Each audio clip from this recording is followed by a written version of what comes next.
Ever let your smart siblings take over, only to watch everything collapse? My brother Carl set down his leather portfolio at the family meeting and declared, "We need to make real decisions about Gran's care. Adults only. Sorry, Mia, but you can come back when we're discussing something more your speed." Carl hadn't visited in 3 months, but sure, I wasn't adult enough for the big decisions. My sister Vanessa nodded, adjusting her designer sunglasses. This is about finances and medical directives. Complex stuff. You wouldn't understand the liability issues. Complex stuff, like the Medicaid application I'd filled out last year that kept Gran in her home, or the 17 medications I managed through 4 different pharmacies to save $400 a month, or the home health aid schedule I'd coordinated around Gran's good days and bad days. But I was 26 and worked retail, so clearly I wasn't qualified.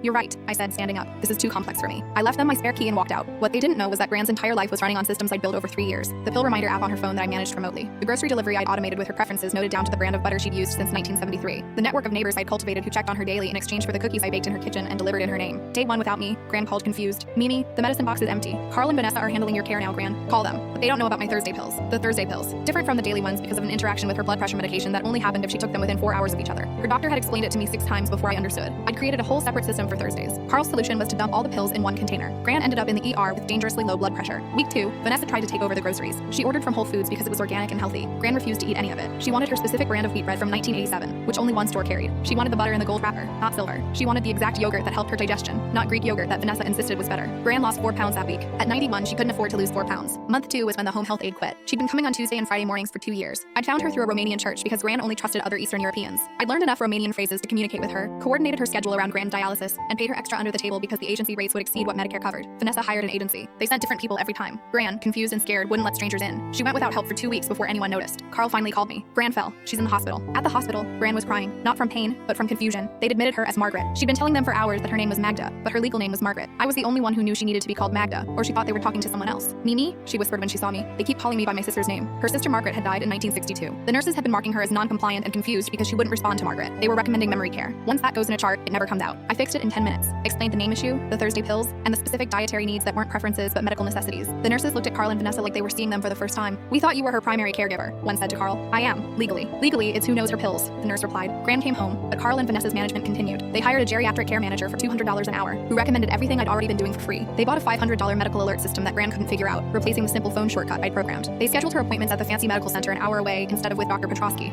who'd been seeing her for 15 years and still made house calls. Month 4, Adult Protective Services showed up. The neighbors had called, the same neighbors who used to check on Gran in exchange for cookies. But no one was baking cookies anymore, and Gran had been found wandering outside looking for her cat. Her cat had died in 2018. I'd been managing that delusion gently for years, showing her photos when she asked, telling her Whiskers was napping. It worked. She stayed calm. Carl told her the truth. She grieved like it just happened. Yesterday was the family meeting where they decided she needed to be moved to memory care. The nice facility was $9,000 a month. Her savings would last maybe a year. I visit Gran at the facility every day now. I bring her the butter in the gold wrapper and photos of Whiskers. I can't fix what Carl and Vanessa broke, but I can still be there. They don't visit. Too complex for them, apparently. The bill comes due next month. They're calling to ask if my retail job offers overtime. I let it go to voicemail.